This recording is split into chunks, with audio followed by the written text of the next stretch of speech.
जय जवाहर, स्वागत है आप मन के न्यूज 36 छत्तीसगढ़ के आवाज में। मैं हूं आप मन के संग प्रकाश। और अब खबर 36 में आगू बढ़बो। बात करबो कोरिया जिला के महिला पुलिस वॉलेंटियर मन कोरिया कलेक्टर ला मुख्यमंत्री और गृहमंत्री के नाम में ज्ञापन सौंप के अपन मानदेय के राशि ला दिवाई के अपील करे है। बता दें कि महिला पुलिस वॉलेंटियर मन ला नवंबर माह 2019 ले अब तक मानदेय के राशि के भुगतान नहीं करे है, जेखर ले ओमन परेशान हो चुके हैं और अपन मानदेय ला दिवाई के शासन प्रशासन में अपील करे है।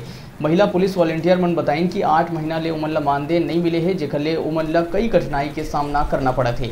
यहू कहिन कि अगर उमन ला 1 महीना के भीतर मानदेय प्रदान नहीं करे जाही तो उमन ला मजबूरन विरोध और धरना प्रदर्शन करे बर पड़ही, जेखर संपूर्ण जिम्मेदारी शासन प्रशासन के होही।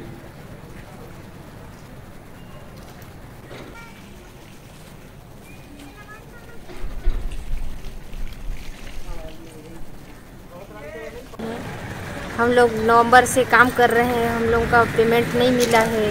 आर्थिक समस्याओं से जूझ रहे हैं, मानदेय नहीं मिलने के कारण हम लोग उसी की वजह से भाई अपना काम कर रहे हैं। नहीं मिलने से कितनी समस्याएं हैं, उसको हम लोग उसमें समाधान भी करते हैं।